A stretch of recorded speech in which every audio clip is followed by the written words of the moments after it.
ladies and gentlemen. Settle down. We got a long night ahead of us and a lot of criminals to catch. Our informants tell us that Nemo Rex has returned to the city. He's bent on setting bombs off wherever he can. Also, the leader of the assassins, Naomi Drake, has returned. She's expected to coordinate the work of the rest of the assassins in the city. So nobody's going to be safe. Alright, well, now for the big news. The city council has commissioned some rogue agents to assist us in dealing with the rampant criminal activity that we've had lately. Okay. Let's look at this in a positive way. These guys are here to help. And they are under strict instructions not to operate in any precinct our officers are present in. They will be subduing criminals, eliminating assassins, and attempting to defuse bombs. We all know how dangerous that is, so be prepared for some collateral damage if one of these yahoos blow their stinking heads off. Now for the bad news. We've had reports that some of these agents might be artificials. Yes, we could have some rogue androids in the city bent on destruction. Any agent you run across, you will need to run a scan on. Eventually we'll figure out who is what. However, under no circumstances are you to engage the subject. That is for the rogue agents to figure out. We'll let them know and hope that they can take it from there. Alright, that's all, folks. I'll see you here tomorrow bright and early. And hey, let's be careful out there.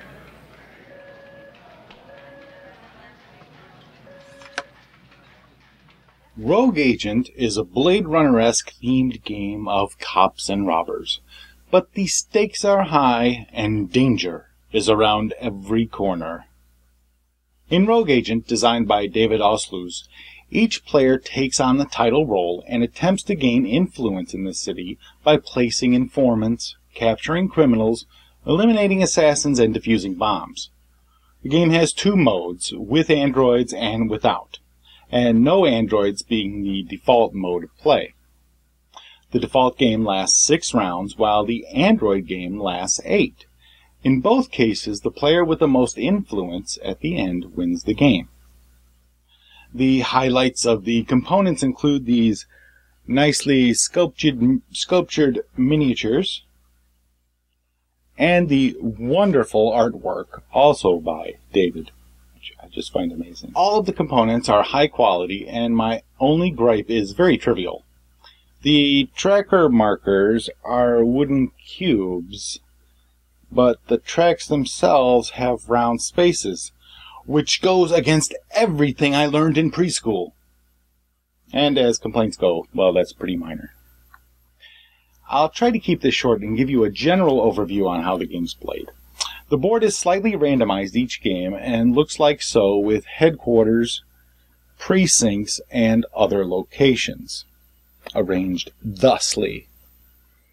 The precincts are random, and the other locations are random too. Headquarters is always in the center. Each player begins with a player board and agent figure, 4 credits, and markers for all of the tracks. Now, the tracks on here measure your fuel, your health, your ammo, and your investigation scores.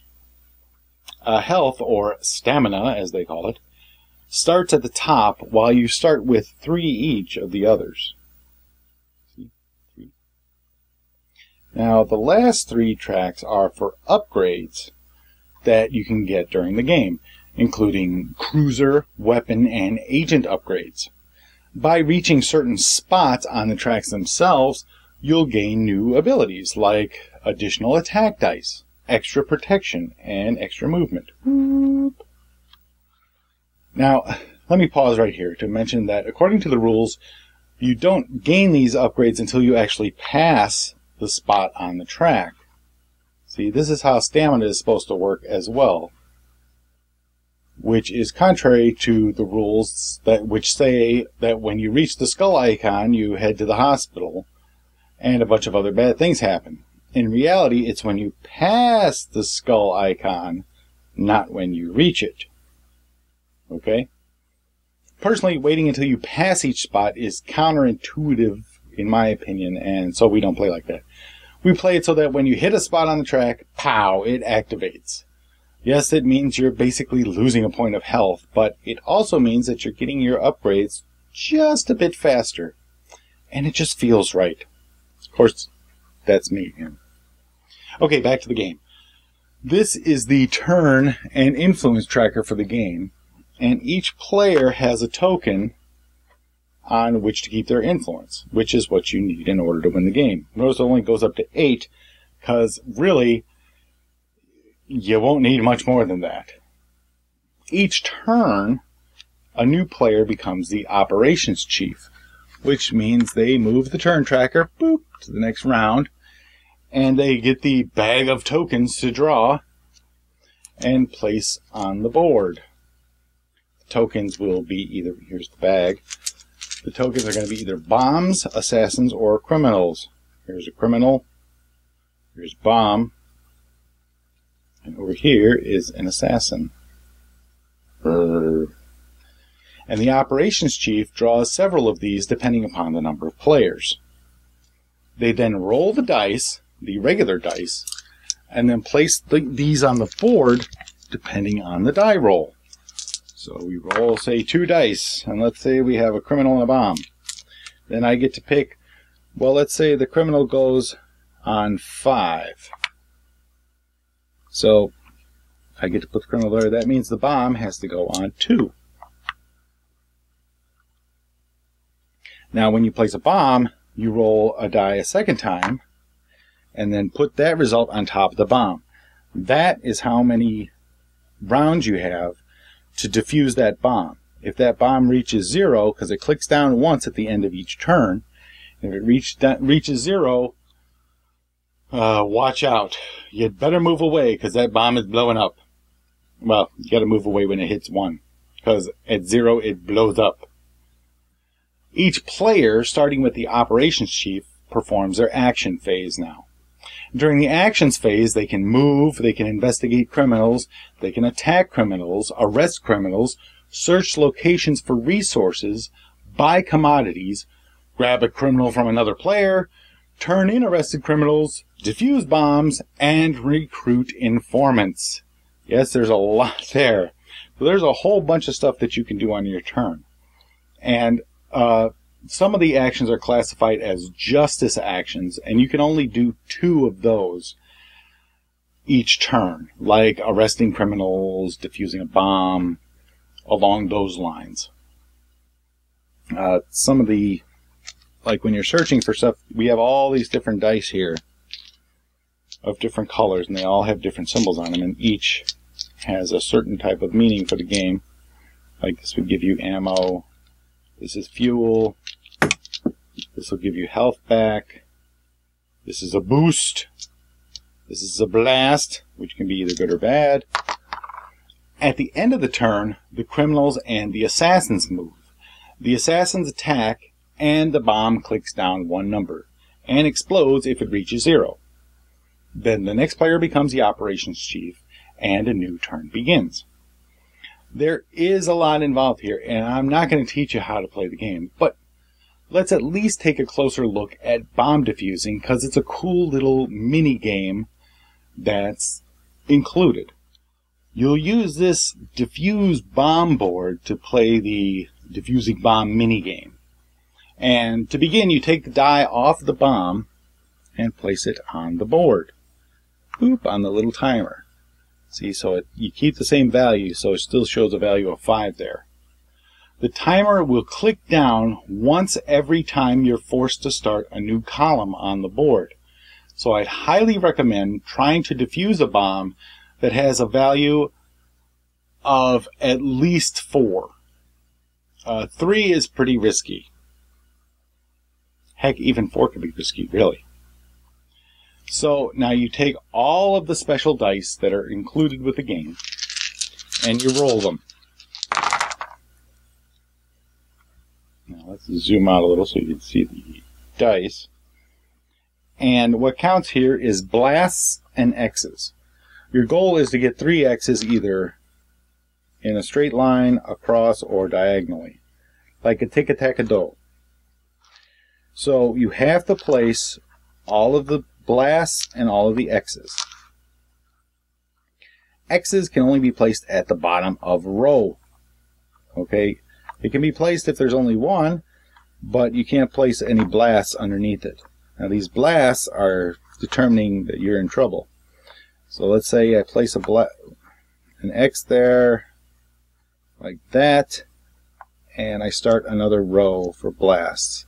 So now on my next roll, I'll have the ability to either go down with 3 X's or go across here.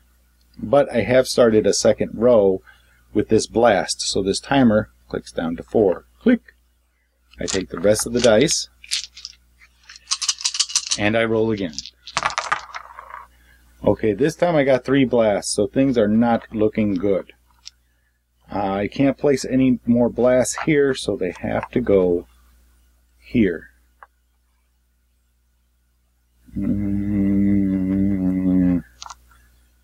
Okay, at this point I'm going to place them there, and that's going to click it down to 3, because I started a third row.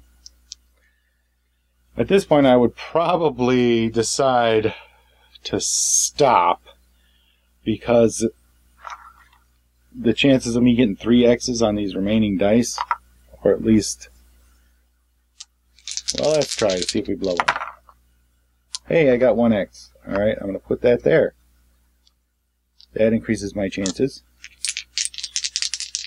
2 dice. I need a blast and an X. And you keep rolling them until you get 1. Snuffleupagus. Okay, it all boils down to this last die here. If I roll a blast, I'm going to have to roll to see if it explodes. If I roll an X, I defuse this bomb. Fuel tank. X. There we go. Place the X there. I got 3 across. The bomb is defused. And I don't have any blasts open, which means there's no chance of it exploding anyway. Now, if I had finished it, say, like this, you see there's still 2 bombs that are open here, not marked off by an X. That means there's an open circuit here.